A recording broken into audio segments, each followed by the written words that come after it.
Comme je suis allée beaucoup au Maroc l'année passée pour travailler, j'ai fait des rencontres très importantes, notamment une d'un garçon qui s'appelle Aziz El Nejmi et qui a une histoire formidable, enfin incroyable parce qu'il a été adopté, il a été trouvé dans les montagnes de l'Ifran au Maroc par une Allemande qui était en vacances. Et donc elle a trouvé ce petit enfant et elle a décidé de l'adopter et de rester au Maroc, vivre. Et puis elle a adopté un autre, et puis un autre, et puis un autre. Et jusqu'à ce que la famille s'agrandisse pour former une famille de 73 enfants.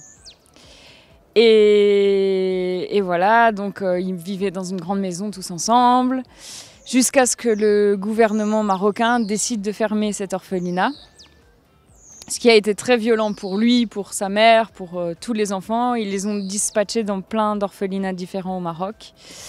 Et là, c'est donc un peu, je veux faire un documentaire animé sur ce garçon qui a 28 ans et qui essaye de retrouver tous ses frères et sœurs un peu dispatchés. Et aussi, surtout, l'enjeu, ça va être c'est des orphelins qui vont sortir à 16 ans et qui, pour la plupart, finissent dans la rue, quoi. Absal, c'est le nom d'un des personnages, d'un récit en fait qu'a écrit Avicenne Ibn Sina dans l'époque médiévale. Pour répondre à... Alors son récit en fait, ça s'appelle Hayy ibn Yaqdhan. C'est le premier à avoir écrit ce conte-là. Et c'est un conte qu'il écrit quand un autre philosophe très important de l'islam, c'est un philosophe dans le monde arabe qui a écrit Tahafut al-Falasoufa, c'est-à-dire la chute des philosophes, qui est un livre où il critique la tendance philosophique qu'il y avait chez les soufis à cette période-là, qui était une tendance qui cherchait à interpréter dans le Coran les différents sens qu'il pouvait avoir dans le texte sacré, et donc qui se permettait non pas de lire à la lettre les mots du Coran, mais d'essayer de trouver une manière de les interpréter pour avancer dans la vie, pour interpréter le monde. Ce philosophe qui écrit Tahafut al-Falasoufa, il vit en fait une dépression, c'est ce qu'il va dire après en fait dans une autobiographie, et il écrit un livre qui va être un best-seller dans le monde musulman à cette époque-là, et jusqu'à aujourd'hui, hein, c'est l'un des livres les plus vendus après le Coran dans les librairies, qui en fait critique et détruit complètement toute possibilité d'interprétation du Coran. Donc Avicenne, Averroès et Ibn Tufayl vont écrire des livres pour contredire ça, pour dire que la philosophie et l'interprétation, c'est la seule voie pour que l'islam ne soit pas barbare. Alors Absal, ça vient de là, c'est le nom de ce personnage-là. Plus tard, Ibn Rushd, c'est-à-dire Ibn Tufayl, va écrire un livre qui s'appelle lui aussi Hayy ibn Yaqdhan, qui est une réécriture du récit d'Avicenne, et dans lequel il va écrire d'une façon beaucoup plus,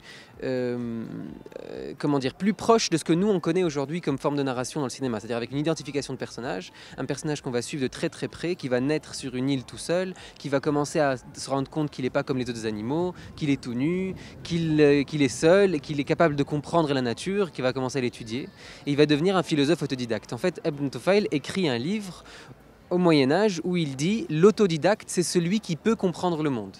C'est une fête de l'autodidacte, c'est dire celui qui apprend seul apprend mieux qu'avec l'école. Je suis au FICAM cette année, voilà, en qualité de résident, et je ramène avec moi un projet de série TV en cinéma d'animation, voilà, et le projet s'appelle Android Night. De manière globale, Android Night, c'est la rencontre entre les garçons et les filles autour de la vie, voilà, dans la ville de Yaoundé. Voilà, ça, de manière basique, c'est ça. Nous allons explorer les problèmes auxquels font face les jeunes dans la société camerounaise. Alors, je suis arrivé avec 3 garçons, une fille dans la liste de mes personnages que je faisais évoluer dans la ville de Yaoundé. Et dans l'écriture du 2e épisode, au contact avec Delphine Maury, qui est notre coach d'écriture, scénario. Alors, qu'est-ce qui s'est passé ? Nous avons beaucoup échangé sur les femmes, les hommes, et elle a très vite fait de me rappeler que je devrais équilibrer le nombre de personnages dans l'histoire que je veux raconter. Voilà, pour qu'il y ait un peu plus cette notion de nombre de femmes, nombre de garçons qui doit être respecté pour que les femmes se sentent aussi partie prenante de tout le projet imaginaire que je suis en train de mettre en place. Voilà, le projet de fiction. Donc, alors, il faut déjà écrire. Il faut écrire. Je suis en train de faire une saison qui va se dérouler à Yaoundé, dans les décors de Yaoundé. Je suis en train de faire une saison qui va faire presque 7 ou 8 épisodes. Je suis au 2e épisode, donc il y a encore du chemin à faire.